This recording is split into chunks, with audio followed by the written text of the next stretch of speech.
Hey, ladies and gentlemen, this is Carmine Savia for Explain America, and two liberal Supreme Court justices, they're going to be gone if some Democrats have their way. Before we get started, please make sure you like, comment, share, and subscribe. Those little things really help us out, and they help our channel continue to grow. So, it's not just conservative justices that these liberals want to get rid of. They want to get rid of the liberals, too, at least two of them. And that's, Sotomayor and Kagan, because they're not quite young enough. But they're not old. These are not old justices. They were appointed by former President Obama. It's not like they've been on there as long as Ginsburg was, but they're so shell-shocked from the late Justice Ruth Bader Ginsburg, who, if you're a Democrat, probably believe she should have retired while there was a Democrat president, but that was her prerogative. She had a lifetime appointment. But if you are a Democrat that believes that, and most of them do, well, you're still shell-shocked from that. You're shell-shocked at seeing Trump roll in Justices Brett Kavanaugh, Neil Gorsuch, and Amy Coney Barrett. I mean, he changed the court for probably generations. And what they're terrified of, they see the polls, they see Biden's numbers, they know that it's very possible Trump becomes president again.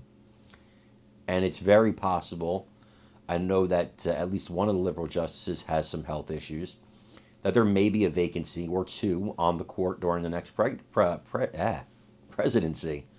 Easy for me to say. So they see that, and they're terrified that Trump's going to roll in more conservatives. Can you imagine a court? Right now, it's a 6-3 majority. Can you imagine a 7-2 majority, an 8-1 majority? Democrats would be screaming to pack the court. Screaming. Yet, if it was in 7-2 or 8-1 or 6-3 Democrat majority, they'd say, hey, this is fair. This is the way it goes. The hypocrisy is overwhelming.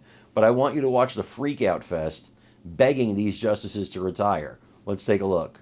To the debate, the conventions, the fall campaign, and the election. Meantime, the possibility that Democrats might lose both the presidency and the Senate in November have some voices on the left now publicly nudging liberal justices Sonia Sotomayor and Elena Kagan to retire. Doing so would pave the way for President Biden to appoint younger justices now who could remain on the court for decades to come. Biden says he thinks the next president could appoint more than one justice.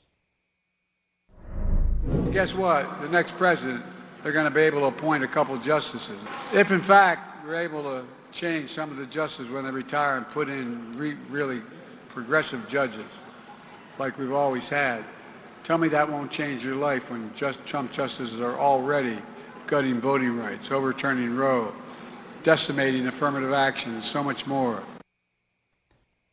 Elections have consequences. The future direction of the Supreme Court could be at stake, probably very much is at stake. Leading us off tonight, known Trump critic and conservative attorney who has argued in front of the Supreme Court, George Conway, and Republican strategist Michael Singleton. Gentlemen, great to see you on this Friday night. Thanks as always.